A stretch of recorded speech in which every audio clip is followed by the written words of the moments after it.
potentially your last college game ever. Right. What is that? What's kind of the emotions you've been going through? Right. From here to now. Yeah, just focus on being a pro, a real pro now, and just connecting well with other pros from my area, and just basically, just like you said, just ready to go out there and compete versus grown men. Thank you. So yeah, that was Levante Taylor after the NFLPA Collegiate Bowl. Final note on that game. Shout out to James. Shout out to Tony. Shout out to Ron. Shout out to everybody else who was in that press box. It was lit. But ultimately, you just want to see these guys compete, make themselves some money, keep living out their dream.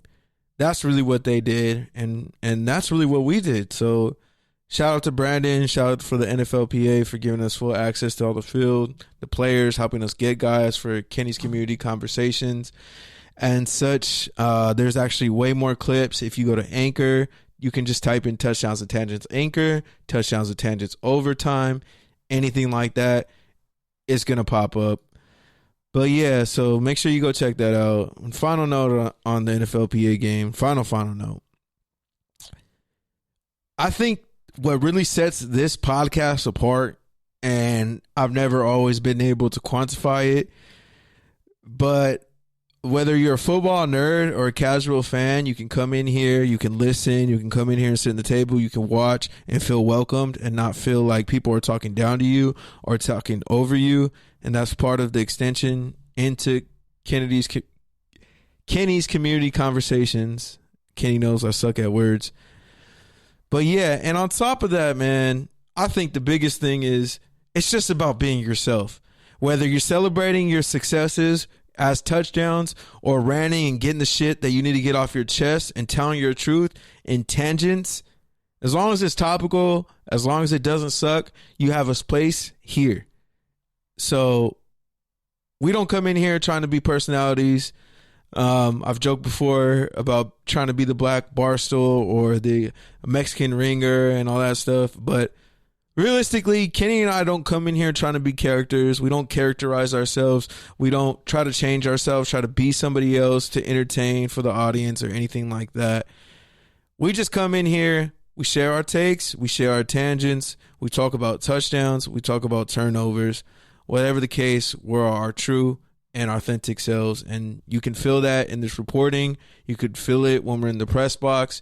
You can feel it here at the Good News. You can feel it if you're listening on your favorite podcast app, FPC Radio, X Squad affiliates, whatever it is.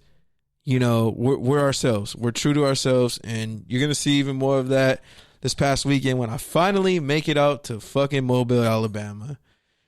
Hopefully everything goes right, and I don't have any shitty layover stories because I will be in Denver for a while, and my girl didn't pack my Raiders beanie. It's okay, boo.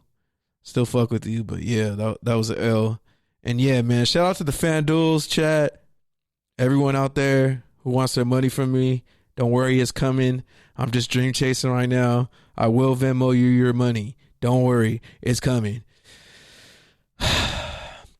So, transitioning to the Senior Bowl. The biggest difference between the Senior Bowl and the NFLPA game is really just profile. The Senior Bowl has all the clout. They have the Reese's sponsorship.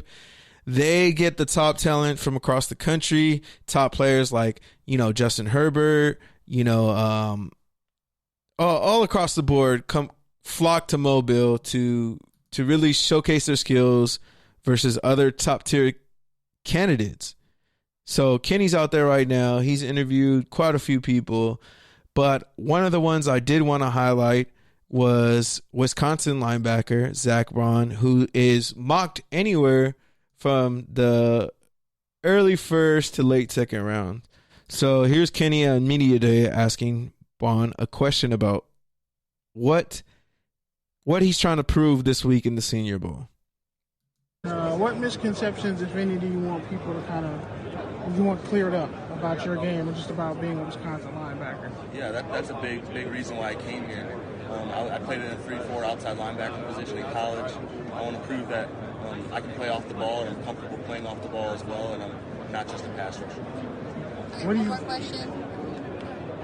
What do you feel like you most don't get credit for as far as what you did in your career? Yeah, my ability to cover.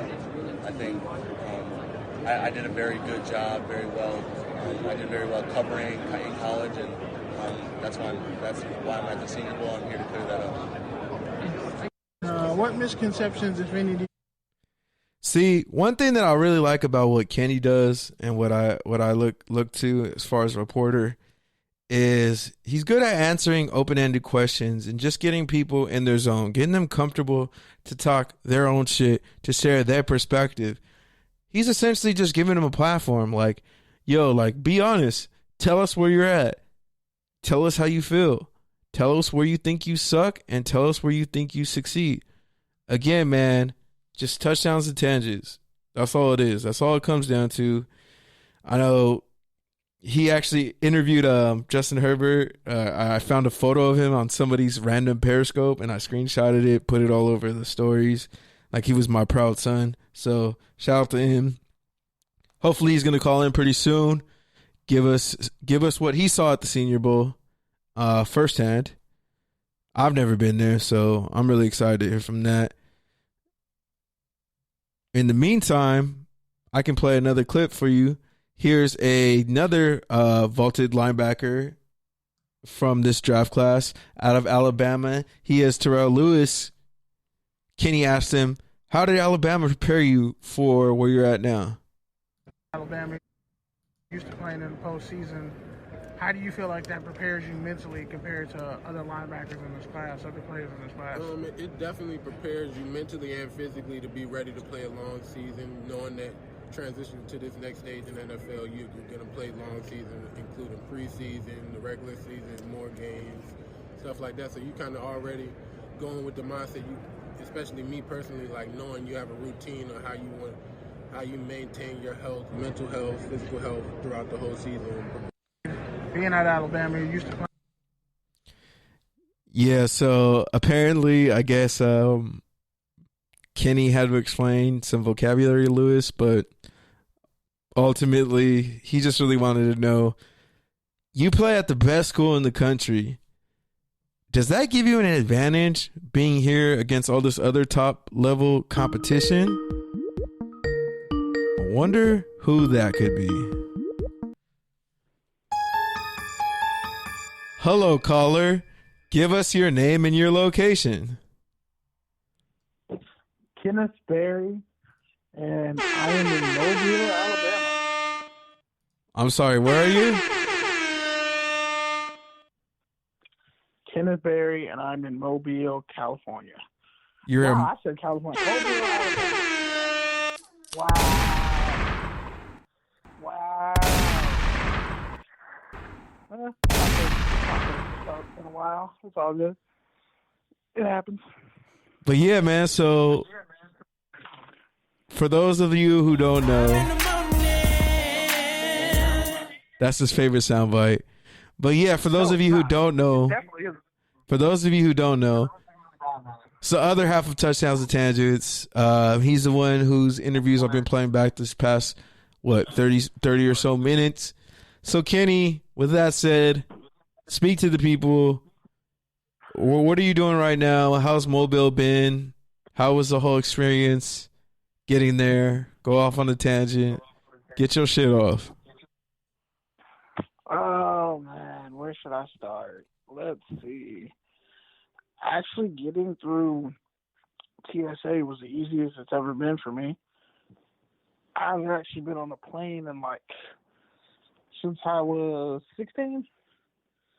So, it's been 12, 13 years since then. Got through LAX. And actually, if you take an Uber, they'll drop you off at your terminal. But on the way back, you got to walk over to the area with the tents. And the Uber driver that I had was complaining how they have the canopies and everything set up. Even when it rains, they still get wet. So it's kind of a dick move. But that's LAX for you. Okay, so I should be good if I leave with 2 hours. Right now, Yeah, you should get through pretty quick. And also, All right, so let me ask you this on a tangent. Should I go back and get my jacket and my beanie that I forgot, or should I just wing it with a hoodie and a blazer? No. You will die. I came out with just my leather jacket. I had my sweaters and hoodies packed, and I took them out because I thought I was Billy Badass. And as soon as, I got stuck in the airport, but I'll get to that in a minute. I came out here, and it was 28 degrees in the morning. And wow. There's 28 degrees, and then there's 28 degrees in fucking Alabama. I can see my own breath. Bitch! Feel my fingers slowly freezing. I could feel the circulation going out. It started getting puffy. My skin turned white. Damn, turned into sure that wasn't diabetes? Are we sure? No. It was Is that verified? For sure. Okay. No. Just making sure. Hypertension, probably. It wasn't diabetes. That's it. I didn't have an EpiPen or anything. I was good. But it was so cold, and all I had was like some slacks, some jeans, some dress shoes, boy. And I had the middle seat from LA to Houston. So you can guess how that shit went. I was so mad because the girl next to me. Okay. So what? So there you are, walking in with your little backpack, strolling into the plane. What was the person's face when you made eye contact with them and you were like, "Oh, that's my seat," in your head, and then you made eye contact with them and they're like, "Oh shit, is he going for it?" What were their expression like? And then when you were like, "Excuse me." The worst part was I was in the back of the fucking plane. Oh, they had their hopes all up. They were like, "Oh shit!" I did not deserve. They're like, "This dude's not showing up." They're like, "Oh, please," and every person just kept sitting down, and then there you were, just walking through the aisle. You just kept walking till finally you made it to the aisle. I was praying that I got like all the way to the back of the plane, so at least I could be in the corner. And I purposely didn't drink it. I mean, I had a beer and the greatest chicken quesadilla I've ever eaten in my life at LAX. Like, that shit was so good. Like, I really just wanted to hug the bartender and tell him thank you. I tipped him $5. I swear, I just want to be like, fam, like, you have no idea, like, what this meal meant to me just now. So honestly, I'm gonna go back. When I come back from LA, I'm going to that spot to get that same chicken quesadilla. So you're gonna willingly pay like $5 more for a quesadilla you can literally make at home. Like, you literally work at a deli.